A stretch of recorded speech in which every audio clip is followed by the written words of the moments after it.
C'est quoi ton déguisement préféré pour Halloween? Sorcière au long nez crochu, mort-vivant en putréfaction ou vampire assoiffé de sang? Bah, moi, bien sûr, Morgane, c'est les vampires. Enfin, c'est toute ma génération, c'est Twilight, Vampire Diaries. Et le premier livre que j'ai adoré lire, c'est Dracula de Bram Stoker. Et en plus, c'est issu d'une histoire vraie. Ouais, une histoire vraie et en plus incroyable, cette histoire vraie a une origine scientifique. Et pour le prouver, on va d'abord s'intéresser au sang. Attention, c'est parti.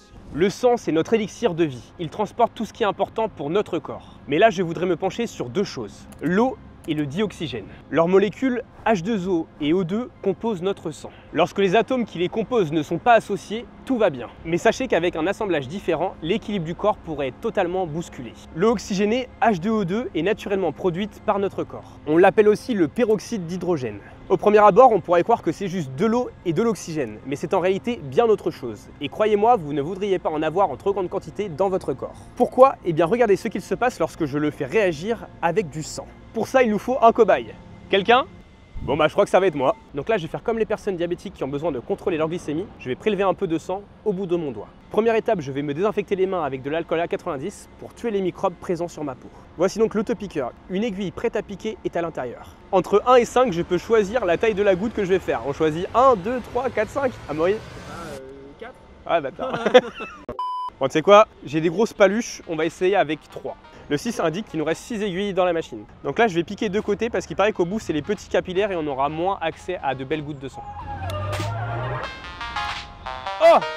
Elle est toute petite. Bon, après, ça coule là, il y a ce qu'il faut là. Mec, j'en veux plus par contre. C'est pas assez ça. Je passe au 5e test d'aiguille et sur une goutte à 4, j'étais à la goutte à 3 tout à l'heure.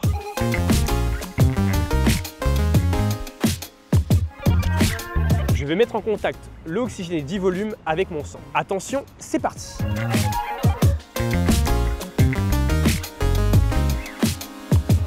Une réaction chimique a lieu. Voici ce qu'il se passe. Deux molécules d'eau H2O2 réagissent pour former deux molécules d'eau et du dioxygène. On observe la formation d'une sorte de mousse. Et vous allez me dire, si on a naturellement de l'eau oxygénée dans le corps, pourquoi est-ce qu'on ne mousse pas comme ça? Et bien en fait, si cela se produit, mais à très petite dose, à l'échelle microscopique. Et ce n'est pas directement le sang qui réagit. Il n'intervient pas dans le bilan de la réaction. L'eau oxygénée réagit avec elle-même. Ce qui favorise cette réaction est un catalyseur, c'est-à-dire une espèce qui accélère une réaction sans être altéré. Ce qui est marrant, c'est que dans le sang, ce catalyseur est appelé catalase, un enzyme, une protéine ayant pour rôle de décomposer l'eau oxygénée. En gros, la catalase, c'est le samouraï qui protège le corps du peroxyde d'hydrogène, un composé toxique. Il prend son sabre et favorise la décomposition de l'eau oxygénée en eau et en dioxygène, comme on l'a dit précédemment. Et dans le processus, vu qu'un gaz, le dioxygène, est formé, eh bien celui-ci se libère et on observe la formation de mousse à l'image d'un soda. Mais ne vous inquiétez pas, tant que vous avez un sang de qualité, vous ne risquez pas d'imploser de l'intérieur. À moins que vous mettiez subitement à boire de l'eau oxygénée, mais ça, je déconseille.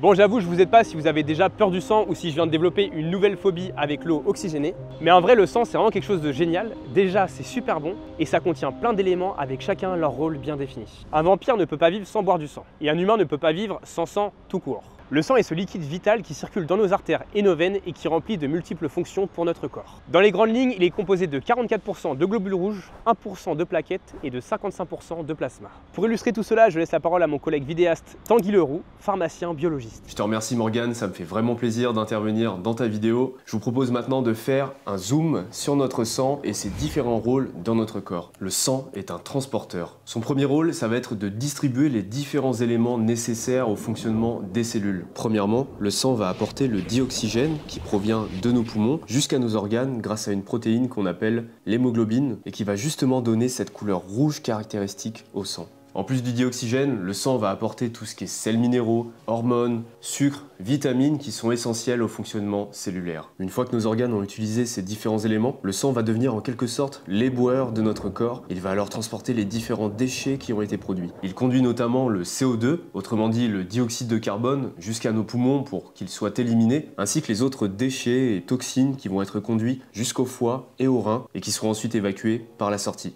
Bon, je vous fais pas un dessin, vous avez compris. Le sang est un défenseur. Son deuxième rôle, ça va être de nous défendre, de nous protéger contre les différents agents pathogènes. Les virus, les bactéries, les parasites, qui nous veulent du mal en provoquant des infections et des maladies. Pour lutter contre ces envahisseurs, on a des cellules protectrices qu'on appelle les globules blancs ou leucocytes. Ces globules blancs circulent en continu dans notre sang et vont être vite transportés sur le lieu de l'attaque. Parmi ces globules blancs, on va retrouver différents types de soldats qui vont avoir chacun leur petite spécialité. Et au laboratoire, pour pouvoir bien les distinguer et les identifier, on va utiliser un colorant spécial. Les globules blancs apparaissent alors de couleur violet-bleu. On va avoir tout d'abord les polynucléaires, qu'on appelle aussi les granulocytes, qui, comme leur nom l'indique, sont des cellules avec beaucoup de granulation, ainsi que les monocytes qui vont se transformer en macrophages dans les tissus. Ces leucocytes-là, ils vont avoir une action de défense assez générale. En quelque sorte, c'est un peu des gros bourrins qui vont taper sur tout ce qui bouge. Ensuite, on va avoir les lymphocytes, qui sont des cellules un peu plus spécialisées, qui vont aller cibler certains agents pathogènes et passer le relais à leurs grands frères, les plasmocytes. Les plasmocytes, eux, ce sont de véritables usines à produire des armes. Et ces armes, vous les connaissez bien, ce sont les anticorps. Ces mêmes anticorps que l'on va produire en réponse à un vaccin. Et qui vont nous défendre de manière durable contre un pathogène. Le sang est un colmateur. Alors je sais pas si parmi vous il y a des bricoleurs ou des bricoleuses, mais est-ce que vous connaissez la mousse expansive? Vous savez, c'est cette fameuse mousse qu'on va injecter dans des interstices qui va durcir et colmater la brèche pour éviter les fuites. Et bien dans notre sang, on va avoir des cellules qui vont faire exactement la même chose. Ce sont les plaquettes sanguines qui sont en quelque sorte les plombières de notre corps. Dès qu'il va y avoir la moindre blessure, le moindre saignement dans le corps, une équipe de plaquettes va se précipiter au niveau du site de la lésion pour la reboucher, la colmater en formant ce qu'on appelle le clou plaquettaire. C'est la première étape de la coagulation. Par la suite, l'équipe de plombières va faire appel à des outils qu'on appelle les facteurs de coagulation qui vont permettre de renforcer ce bouchon en formant un caillot de sang qui va stopper durablement l'hémorragie. Alors évidemment, les plaquettes elles vont être très utiles pour des blessures qui sont pas trop grandes, mais si le saignement est trop important, il faudra alors appeler du renfort. Par exemple, en compressant mécaniquement la plaie pour stopper le saignement. Après avoir accompli leur mission de plombière, elles vont encore avoir un rôle dans la cicatrisation. Elles participent à la formation d'une croûte au niveau de la plaie. C'est la première étape de cicatrisation. Tout ce système de transporteur, d'éboueur, de plombière ou du garde du corps, c'est quand tout se passe bien. Mais quand quelque chose dysfonctionne, on appelle ça les maladies du sang. Il y a par exemple l'anémie avec moins de globules rouges qui donne un teint pâle et avec moins d'oxygène dans le sang qui provoque de la fatigue. Il existe également les cancers du sang, dont la leucémie qui touche les globules blancs. Ces maladies nécessitent souvent des traitements complexes comme la chimiothérapie, la radiothérapie ou le don de moelle osseuse. Mais il y a une maladie qui va beaucoup vous intéresser. Son nom c'est la protoporphyrie érythropoïétique. Et non, je n'ai pas roulé ma tête sur le clavier. C'est une maladie qui affecte les globules rouges et qui est due à des mutations génétiques. Les malades atteints de cette pathologie produisent trop de protoporphyrine. C'est une molécule précurseur, c'est-à-dire la matière première pour produire l'hémoglobine. Mais en trop grande concentration, cette molécule est toxique. En s'accumulant dans le corps, la protoporphyrine va créer différents symptômes. 1. Une anémie très importante, donc un manque de globules rouges, le teint des malades est très pâle. 2. Une coloration rouge-violette des dents et des doigts. 3. Une photosensibilité extrême. La protoporphyrine absorbe la lumière et réalise une réaction photochimique assez ennuyante pour le corps. Cette sensibilité empêche les malades de sortir en plein jour, même par temps nuageux. Dans ce cas de figure, on observe l'apparition de cloques et de lésions douloureuses. 4. Un besoin de transfusion sanguine, on est littéralement assoiffé de sang. Un teint livide, ne pouvoir sortir que la nuit et avoir besoin de sang, ça me fait penser à quelque chose. Je crois que ça fait écho aux vampires. Même si c'est une mutation génétique, je vous rassure, ces malades n'ont pas forcément les dents pointues, peuvent manger de l'ail et jusqu'à preuve du contraire ne sont pas immortels. Après, peut-être que la nuit, ils se transforment en chauve-souris, ça on sait pas. C'est en tout cas cette maladie qui serait à l'origine de toutes les histoires autour des vampires. C'est Bram Stoker qui a figé le portrait de cette créature fantastique en s'inspirant d'un personnage bien réel. Le prince de Valachie, qui est une région voisine de la Transylvanie. Il s'appelait Vladislav III, Dracula, fils du dragon.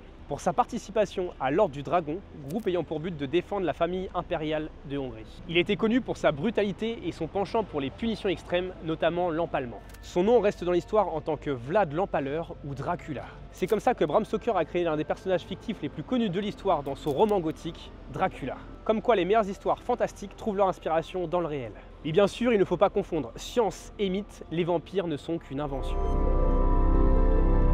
Maintenant que vous savez quelle maladie transforme les humains en vampires, je vous challenge de l'apprendre par cœur pour la ressortir en soirée. Protoporphyrie érythropoïétique. Et vous l'aurez compris, le don du sang c'est hyper important, ça sauve des vies et qui sait, peut-être que vous transformerez des vampires en humains. Le personnel est au top, si j'ai survécu vous pouvez le faire et en plus il y a des encas gratuits. Bon moi j'ai pas mangé, j'avais surtout soif.